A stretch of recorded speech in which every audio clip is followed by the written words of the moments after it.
morning students, welcome to next lecture number 2, subject biology class 10, chapter number 3 पढ़ रहे हैं हम लोग स्टूडेंट। तो इसमें देखेंगे चैप्टर नंबर 3 का नाम जैसे हम बतलाए थे आपको इसके पिछले वाले लेक्चर में, हाउ डू ऑर्गेनिज्म जो होता है, जो जीव होते हैं उसमें रिप्रोडक्शन की प्रक्रिया कैसे होता है, इसके बारे में इस चैप्टर में हम लोग को पढ़ना था। जिसमें हम लोग इसका जो मुख्य टॉपिक्स जो था, इम्पोर्टेंट टॉपिक्स या चैप्टर का जितना भी टॉपिक्स था जो हम आपको बतलाए थे, और उसमें इंट्रोडक्शन बतलाए थे। और इंट्रोडक्शन के बाद हम नेक्स्ट टॉपिक की बात करते हैं। तो सबसे पहले हम रिप्रोडक्शन के बारे में जान गए कि जब कोई भी जीव अपने ही जैसे संतान को जन्म देते हैं ताकि उनकी जो जनसंख्या है इस धरती पे कायम रहे, उनका लाइफ जो है खत्म ना हो, वह विलुप्त ना हो, एक्सटिंक्ट ना हो, जिसके चलते रिप्रोडक्शन क्या है, बहुत ही आवश्यक है। तो हम नेक्स्ट टॉपिक देख रहे हैं टाइप्स ऑफ रिप्रोडक्शन। रिप्रोडक्शन का टाइप्स जो होता है कितने प्रकार के होते हैं, तो दो तरह से रिप्रोडक्शन होता है। एक होता है असेक्सुअल रिप्रोडक्शन। एक नंबर में असेक्सुअल रिप्रोडक्शन का मतलब होता है अलैंगिक जनन। तो अलैंगिक जनन जो होता है उसके बारे में देखना है। नेक्स्ट होता है सेक्सुअल रिप्रोडक्शन, जिसका हिंदी मीनिंग होता है आपको लैंगिक जनन। तो असेक्सुअल रिप्रोडक्शन के बारे में देखेंगे। इसमें क्या होता है, a single individual give rise to a new individual. एक ही पौधे जो होते हैं, मतलब कि एक ही प्राणी जो होते हैं, वह जन्म देने के लिए मतलब रिप्रोड्यूस करने के लिए एबल होते हैं। इसमें मेल और फीमेल की आवश्यकता नहीं पड़ता। इसे लिखा जा रहा है कि a single individual give rise to new individual, मतलब कि सिंगल अकेले को जन्म देता है। अब नेक्स्ट में देखते हैं गैमेट्स आर नॉट फॉर्म। इसमें कोई गैमेट्स नहीं बनता है। असेक्सुअल रिप्रोडक्शन में गैमेट का निर्माण नहीं होता है। अब देखते हैं आप new individual is identical to parent. जो न्यू इंडिविजुअल होता है, मतलब जो नए बनते हैं, जन्म लेते हैं, वह पेरेंट्स के ही समान होते हैं, उन्हीं की तरह होते हैं। जैसे एग्जाम्पल के तौर पे आप देखते होइएगा कि अगर एक आम का पेड़ है, अगर उससे दूसरे बीज से वो आम का पौधा निकल रहा है, तो वह क्या है, इंडिविजुअल है। इंडिविजुअल तो है ही, और उसके साथ में क्या रहा है, पेरेंट्स की तरह है। ऐसे बहुत सारे प्लांट्स देखते हैं, उसमें ऐसे देखने को हमको मिलता है। New individual to identical to parents, उसका पेरेंट्स से आइडेंटिकल होता है, पेरेंट्स के ही तरह का होता है। अब देखते हैं यहाँ पे हम next, it is externally useful as a means of repeat multiplication, मतलब कि बार बार ऐसा ही होता है। देखते हैं adopted by a lower organism. यह किसमें अडॉप्ट होता है, लोअर ऑर्गेनिज्म के द्वारा अडॉप्टेड होता है। अब नेक्स्ट में देखते हैं हम लोग, तो यहाँ पे देखते हैं सेक्सुअल रिप्रोडक्शन। तो सेक्सुअल रिप्रोडक्शन जो होता है, इसका मतलब अभी बताया हम आपको, लैंगिक जनन होता है। इसमें क्या होता है, तो मेल और फीमेल, यहाँ मेल और फीमेल, यह इंडिविजुअली नहीं होता है। इसमें मेल और फीमेल की दोनों की आवश्यकता होता है। मेल और फीमेल जब तक नहीं होगा तब तक सेक्सुअल रिप्रोडक्शन नहीं होगा। तो देखते हैं टू इंडिविजुअल, मतलब कि दो आदमी, male and female, two individual, that is example one male और and a female are needed to give rise to new individual. मतलब कि अगर किसी बच्चे को जन्म देना है तो जन्म के लिए माता और पिता, मतलब मेल और फीमेल दोनों का होना क्या है, अति आवश्यक है। तब जाके हम क्या करें, give rise to new individual आएगा, मतलब नया व्यक्ति आएगा अकेला। अब देखते हैं यहाँ पे गैमेट्स आर फॉर्म। इसमें गैमेट्स बनता है। इस रिप्रोडक्शन में क्या होता है, सेक्सुअल रिप्रोडक्शन में गैमेट्स का फॉर्मेशन होता है। New individual is the genetically similar but not identical to parents. देखिए इसमें क्या होता है, यह जेनेटिकली जब देखा जाता है, अनुवांशिक की तरह, अनुवांशिक गुण को लेकर जब चलेंगे हम, एक पीढ़ी से दूसरे पीढ़ी को मिलाएंगे तो मैच करेगा। लेकिन यह आइडेंटिकली टू पेरेंट्स, हो सकता है कि वह बच्चा पेरेंट्स की तरह नहीं हो, उसमें क्या हो, वह दादा दादी की तरह हो, नाना नानी की तरह हो, मतलब कि वह हो सकता है घर में किसी दूसरे व्यक्ति की तरह हो। तो यहाँ हम कह सकते हैं कि न्यू इंडिविजुअल जेनेटिकली सिमिलर, वह जेनेटिकली सिमिलर होता है लेकिन आइडेंटिकली सिमिलर नहीं भी हो सकता है, तो नॉट आइडेंटिकली टू पेरेंट्स, और पेरेंट्स की तरह नहीं भी हो सकता है। नेक्स्ट है it is useful to generate more variation in species. इसमें बहुत सारे स्पीसीज जो होते हैं उसमें बहुत सारे वेरिएशन आपको मिलते हैं adapted by a higher organism. अब यह हम देखें सेक्सुअल रिप्रोडक्शन और असेक्सुअल रिप्रोडक्शन के बारे में देखें। अब हम शुरू करेंगे असेक्सुअल में, असेक्सुअल का रिप्रोडक्शन कैसे होता है उसके टाइप्स के बारे में बताएंगे। अब देखेंगे स्टूडेंट हम लोग मोड ऑफ एसेक्सुअल रिप्रोडक्शन। तो असेक्सुअल रिप्रोडक्शन के बारे में देखें, अब हम उसके मोड के बारे में देखेंगे किस किस मोड में असेक्सुअल रिप्रोडक्शन होता है। तो सबसे पहला हम देखते हैं यहाँ पे फिजन देखते हैं, तो लिखते हैं कि the parent cells divide into a daughter cell. Parent cell जो होता है वह इसमें क्या होता है डॉटर सेल में डिवाइड हो जाता है। अब हम देखते हैं सबसे पहले बाइनरी फिजन। यहाँ देखेंगे बाइनरी फिजन जो होता है या टू सेल्स आर फॉर्म, दो सेल्स जो होता है इसमें फॉर्म होता है, बनता है। किसमें एग्जांपल में देखते हैं अमीबा।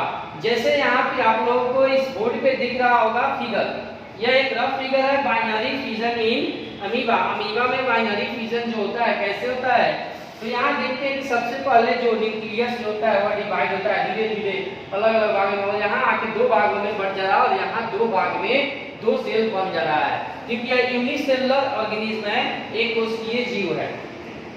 तो हम यह देखें असेक्सुअल रिप्रोडक्शन में बाइनरी फिजन जो होता है वो अमीबा में होता है, कैसे होता है। नेक्स्ट में देखते हैं मल्टीपल फिजन। यहाँ क्या है multiple fission, many cells are formed in, इसमें क्या होता है बहुत सारे सेल बनते हैं। एग्जांपल में लिखते हैं प्लाज्मोडियम। जैसे यहाँ एक फिगर बनाया हुआ है, फिगर देखिएगा, प्लाज्मोडियम में जो होता है बहुत सारे सेल जो होते हैं बनते हैं, तो इसमें मल्टीपल फिजन होता है प्लाज्मोडियम में। अब हम नेक्स्ट की बात करते हैं तो फ्रेगमेंटेशन देखते हैं। यहाँ पे नेक्स्ट टॉपिक फ्रेगमेंटेशन में क्या देखते हैं, ध्यान से देखिएगा कि the organism break up into a smaller pieces upon maturation each pieces develop, प्रत्येक पीस जो होता है डेवलप करके न्यू इंडिविजुअल ऑर्गेनिज्म जो बनता है। एग्जांपल में देखते हैं स्पाइरोगैरा जो होता है, एग्जांपल सर यहाँ पे फिगर भी दिया हुआ है, जो आपके बुक में फिगर दिया गया होगा उसको आप देखिएगा, समझ में आपको आ जाएगा। और यहाँ लिखा हुआ है फ्रेगमेंटेशन इन स्पाइरोगैरा। यह फिगर बहुत ही कंपलसरी है क्योंकि फिगर एग्जाम में कभी कभी पूछा जाता है और बायोलॉजी में फिगर का बहुत ही इंपॉर्टेंस है, जो आप देखिएगा। अब देखते हैं रीजनरेशन। यहाँ नेक्स्ट टॉपिक देखते हैं रीजनरेशन। एक एक टॉपिक्स आप देख रहे हैं जिसमें आप असेक्सुअल रिप्रोडक्शन के बारे में देख रहे हैं। रीजनरेशन में क्या होता है, if organism is somehow cut or broken into a many pieces, each pieces grow into a complete organism. Example में देखते हैं प्लेनेरिया है या हाइड्रा है। इसमें क्या होता है कि ऑर्गेनिज्म जो होता है वह उसको कट हो जाता है, मतलब कि वह अलग अलग टूट जाते हैं, उसके पार्ट्स फ्रूट्स के न्यू बन जाते हैं या उससे कट हो जाते हैं, काट दिए जाते हैं तब बनते हैं नए पदार्थ। तो इस तरह वह जो कट कर या ब्रेक डाउन होकर अलग गिरते हैं उससे एक कंप्लीट ऑर्गेनिज्म का निर्माण होता है, मतलब एक जीव का निर्माण होता है। वह किस मेथड में होता है, तो रीजनरेशन में होता है, रीजनरेशन में होता है। और इसमें हम लोग बर्डिंग भी देखते हैं। एग्जांपल में हाइड्रा जब देखते हैं तो बर्डिंग की विभाग आता है और बर्डिंग भी देखते हैं स्टूडेंट। तो बर्डिंग में क्या होता है, इसमें भी जो होता है हाइड्रा का जो पार्ट्स होता है बर्ड की तरह निकलता है, वह टूट कर ब्रेक डाउन होती जाता है, फिर उससे नया न्यू ऑर्गेनिज्म का निर्माण हो जाता है कंप्लीट। तो हम कह सकते हैं ये bud is a formed which develop into a tiny individual is detach. इसमें क्या होता है, इफ डिटैच होता है, detach from parents body upon the maturation and develops into a new individual. इसमें क्या होता है, हाइड्रा में क्या होता है स्टूडेंट, ये देखेंगे कि हाइड्रा में जो होता है डिटैच हो जाता है, उससे बर्ड निकलता है और बर्ड धीरे धीरे बड़ा होता है, डेवलप होता है। जैसे ही वो मैच्योर होता है वो उससे डिटैच होकर न्यू ऑर्गेनिज्म का निर्माण करता है बॉडी में। तो यहाँ कह सकते हैं यह एक बॉडिंग हो गया। इसमें क्या होता है, न्यू इंडिविजुअल PUDD होता है ING, बॉडिंग जो होता है यह भी एक प्रोसेस है जिसमें हाइड्रा आता है। कौन आता है, हाइड्रा। इसमें आता है आपको हाइड्रा। हाइड्रा जो होता है इसमें अलग होता है, डिटैच होता है। तो यह हम अब देखें। इसके बाद नेक्स्ट टॉपिक देखेंगे। अब देखते हैं स्टूडेंट हम लोग, जैसे हम बर्डिंग के बारे में बता रहे थे, तो बर्डिंग क्या होता है, ये भी असेक्सुअल रिप्रोडक्शन ही है। इसमें होता है a bud is formed which develop into a tiny individual, एक छोटा जैसे बताया है, एक डिटैच हुआ, डिटैच होता है फ्रॉम द पेरेंट्स बॉडी से अपॉन ए मैच्योरेशन में and the develops into a new individual, और नया डेवलप होकर सिंगल बनता है, कंप्लीट ऑर्गेनिज्म बनता है। जैसे एग्जांपल में हाइड्रा आता है। अब हम देखते हैं वेजिटेटिव प्रोपेगेशन में देखेंगे कि in many plants new plants develop from a vegetative parts such as by root के द्वारा। जैसे देखेंगे कि वेजिटेटिव प्रोपेगेशन में क्या होता है कि नया प्लांट्स जो होता है वह रूट के द्वारा होता है, स्टेम्स के द्वारा होता है, लीव्स के द्वारा होता है। तो यहाँ देखेंगे बाय रूट के द्वारा क्या होता है, स्वीट पोटैटो, उसके स्वीट पोटैटो जो होता है उसके रूट को ही लगाया जाता है। स्टीम में पोटैटो या जिंजर। लीव्स में देखेंगे तो ब्रायोफाइलम के लीव्स से न्यू प्लांट्स होते हैं। अब कुछ आर्टिफिशियल मेथड भी होता है वेजिटेटिव प्रोपेगेशन का। तो आर्टिफिशियल मेथड में देखते हैं ग्राफ्टिंग, एग्जांपल मैंगो में ग्राफ्टिंग मेथड होता है। कटिंग, रोज को काट के रोकते हैं तो कटिंग हो गया, उसमें लेइंग हो गया, लेयरिंग हो गया। लेयरिंग में जास्मिन जो होता है, जास्मिन को लेयरिंग करके रखते हैं। स्पोर फॉर्मेशन जो होता है राइजोपस में होता है स्पोर फॉर्मेशन। अब नेक्स्ट में होता है टिश्यू कल्चर जो होता है या किसमें होता है, तो ये बनाना वगैरह जो होता है उसमें होता है। जैसे new plants are grown by using a growing tips of a plants, these growing cells are kept into a culture medium leads to the formation of callus. Callus is the then transferred to the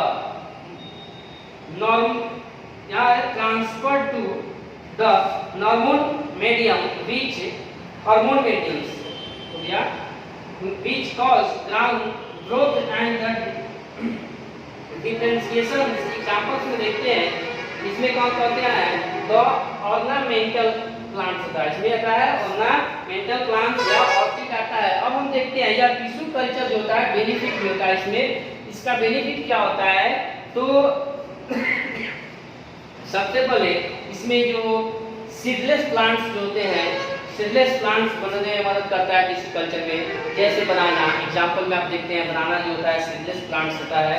यह इसका क्या है, तो benefit भी है कि इससे seedless plants होता है, नए प्लांट्स बनने में मदद करते हैं। और वह बहुत सारे ऐसे प्लांट्स हैं जो अपनी लाइफ में एक ही बार फल देते हैं और फिर उसके टिप से न्यू प्लांट्स निकलते हैं।